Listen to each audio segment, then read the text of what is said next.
Candidate సింబలే లేదు madam. Sharmila madam అక్కడికి వెళ్ళిపోతే కాంగ్రెస్ వచ్చేది అనేది ఎంత హాస్యాస్పదం అనేది మీకు తెలుసు, నాకు తెలుసు. సరే అండి, ఓకే. మరి కాంగ్రెస్ చెందిన రామ్మోహన్ గారు ఏమంటారో విందాం. రామ్మోహన్ గారు మాట్లాడండి. రామ్మోహన్ గారు, మరి ఇప్పుడు సత్య గారు కాంగ్రెస్ కి అసలు ఏపీలో ఏ మాత్రం ప్రజాభిమానం లేదు, ప్రజాదరణ లేదు, షర్మిల గారు వెళ్ళినంత మాత్రాన ఆ పార్టీకి వనగూరేదేమి ఏమీ లేదంటున్నారు. భయపడేది కూడా లాభం కాంగ్రెస్ పార్టీకి లేదు అనుకున్నప్పుడు అంత అభద్రతా భావంతో వాళ్ళు భయపడి ఇవాళ ఆయన చెప్తున్నాడు కదా, జగన్మోహన్ రెడ్డి నన్ను చూసే ఓటేశారు తప్ప నా బొమ్మ చాలు, నా బొమ్మ పెట్టుకుని గెలుస్తారు అని చెప్పినప్పుడు మరి ఆ క్యాండిడేట్ క్రైటీరియా కాదు కదా, వాళ్ళందరినీ ఎలా మార్చుకుంటున్నారు అంటే వాళ్ళ వ్యక్తిగతంగా ఏమీ లేదు, నేనే మొత్తం 170 సీట్లో నా బొమ్మ చూసే గెలుస్తారని ఆయన చెప్తున్నాడు. ఓకే, దానికి మేము అయితే మరి ఇలా అభ్యర్థులు మార్చడంలో ఉద్దేశం ఏంటి?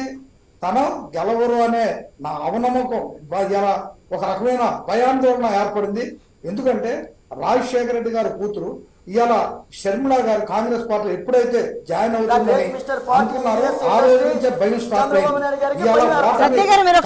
అయింది. సత్య గారు మీరు ఒక నిమిషం ఆగాలి. ఇవాళ ఆయన మాట్లాడేటప్పుడు నేనేమి ఎంటర్ఫీర్ అవ్వాలా, ఇవాళ ఖచ్చితంగా ఓటమి భయంతో ఈ విధమైన మార్పులు జరుగుతున్నాయి. దానికి ప్రజలందరూ కూడా ఏమనుకుంటున్నారు, ఇవాళ ఒక జోష్ కాంగ్రెస్ పార్టీకి. ఎందుకంటే ఇవాళ రాజశేఖర రెడ్డి గారికి అంత స్థానం కల్పించింది కూడా ఆ రోజున సోనియా గాంధీ గారు. సోనియా గాంధీ గారు ఆ రోజున రాజశేఖర రెడ్డి పాదయాత్ర చేసేటప్పుడు మరి వి హనుమంతరావు గారు కూడా చూసే రోజుల్లో లేరు, జనాలు చూసే రోజుల్లో లేరు.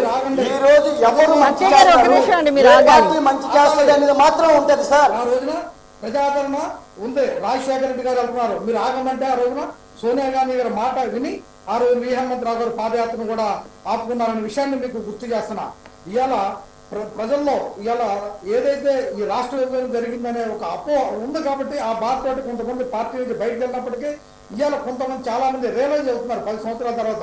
ఎందుకంటే ఇవాళ ఈ రాష్ట్రం అభివృద్ధి జరగలేదు, పూర్తిగా అస్తవ్యస్తం అయిపోయింది అని ఖచ్చితంగా ఇవాళ ప్రత్యేక హోదా.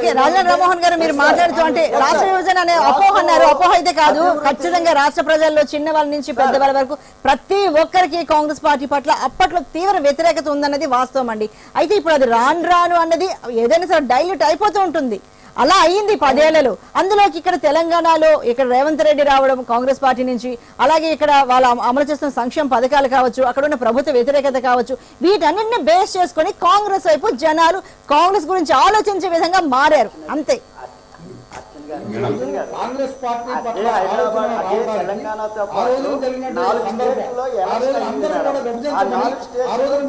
సత్య గారు ప్లీజ్ మీరు ఒక నిమిషం ఆగాలండి. హోటల్స్ కానీ అనేక రకమైన గొడవలు జరుగుతున్నాయి. మేము అందరూ ఇవ్వమని అడిగాం, తెలుగుదేశం కావచ్చు, అలాగే అందరూ. సరే, మీరు ఇప్పుడు ఆంధ్రప్రదేశ్ ప్రజల ముందుకు ఏ హామీలతో ముందుకు వెళ్తున్నారండి? ఖచ్చితంగా తెలంగాణలో ఏ రకంగా అయితే మేము హామీలు ఇచ్చి గెలిచామో అదే విధంగా కర్ణాటకలో గెలిచాం. ఖచ్చితంగా అక్కడ ప్రజలకి ఇక్కడ ప్రజలకి తేడా ఉంది. ఆంధ్రప్రదేశ్ ప్రజలకు మీపై వ్యతిరేకత ఉంది తీవ్ర స్థాయిలో ఇంతవరకు.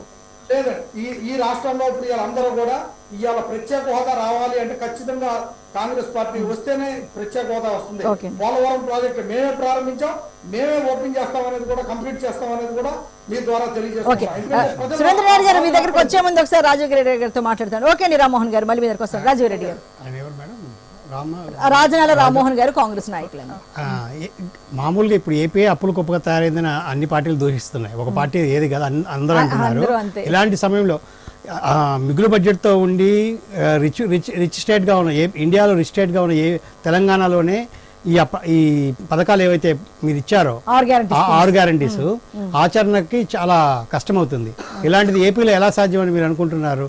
ఇంకా రాష్ట్రాన్ని ఇంకా అప్పులకు